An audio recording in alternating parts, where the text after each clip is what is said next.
mantan Gubernur Jawa Barat yang juga Wakil Ketua Umum Golkar, Ridwan Kamil dipastikan maju di Pilgub Jakarta tahun 2024. Kepastian itu diperoleh setelah Ketua Umum Golkar, Airlangga Hartarto mengumumkan bahwa partainya akan mengusung kader Gerindra, Deddy Mulyadi di Pilgub Jawa Barat sedangkan Ridwan Kamil di Jakarta.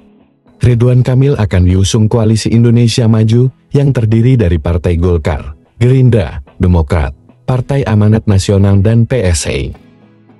Dengan majunya Ridwan Kamil, berarti saat ini sudah ada 2 calon gubernur yang akan menjadi kandidat Pilgub Jakarta. Sebelumnya, Partai Kebangkitan Bangsa, Partai Keadilan Sejahtera, dan Nasdem mengumumkan akan mendukung Anies Baswedan di Pilgub Jakarta tahun 2024.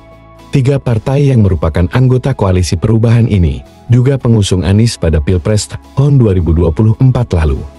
Sementara Partai Demokrasi Indonesia Perjuangan masih belum menentukan sikapnya untuk Pilgub Jakarta. Meskipun Koalisi Indonesia Maju dan Koalisi Perubahan telah mengumumkan jagoannya di Pilgub Jakarta, namun arah dukungan partai politik masih bisa berubah karena Ridwan Kamil dan Anies Baswedan belum resmi didaftarkan ke Komisi Pemilihan Umum. Sesuai jadwal Pilkada serentak, pendaftaran calon kepala daerah mulai 27 hingga 29 Agustus. Karena pendaftaran pasangan calon belum dibuka, sehingga muncul 3 skenario pertarungan Pilgub Jakarta tahun 2024. Skenario pertama, Pilgub Jakarta hanya diikuti 2 pasangan calon, yaitu Anies Baswedan dan Ridwan Kamil. Anies Baswedan diusung Koalisi Perubahan, terdiri PKS, PKB, dan Nasdem. Sedangkan Ridwan Kamil diusung Koalisi Indonesia Maju, terdiri Golkar, Gerindra, Demokrat, PAN, dan PSI.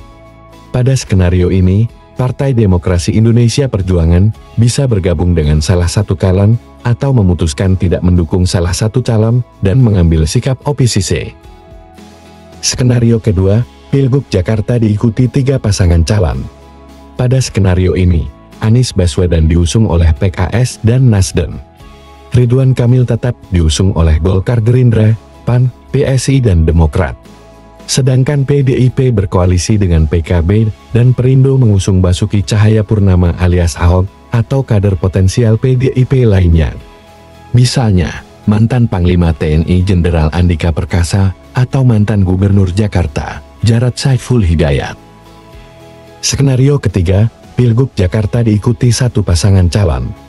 Skenario kotak kosong di Pilgub Jakarta tahun 2024 bisa terjadi apabila Koalisi Indonesia Maju berhasil membajak Koalisi Perubahan dan membentuk Koalisi Indonesia Maju Plus untuk mendukung Ridwan Kamil.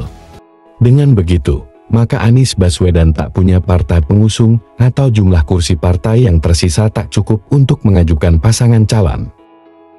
Saat ini, Koalisi Indonesia Maju terus berupaya merayu PKB, Nasdem dan PKS untuk ikut mendukung Ridwan Kamil di Pilgub Jakarta. Jika 3 partai itu membatalkan dukungannya, maka harapan Anies hanya pada PDIP. Sayangnya, PDIP tidak bisa sendiri mengusung pasangan calon karena perolehan kursinya pada pemilu tahun 2024 lalu hanya 15 kursi. Sementara syarat minimal untuk mengusung calon di Pilgub Jakarta adalah 22 kursi. Pengamat politik Henry Satrio mengatakan skenario kotak kosong di Pilgub Jakarta tahun 2024 bisa saja terjadi. Kemunculan Koalisi Indonesia Maju Plus berpotensi membuat Anies gagal mengikuti Pilgub Jakarta. Memang, kotak kosong ini akan dibuat dalam situasi demokrasi siasat seperti sekarang. Sekarang ini kan situasinya demokrasi siasat, ujar Henry, Senin 5 Agustus 2024.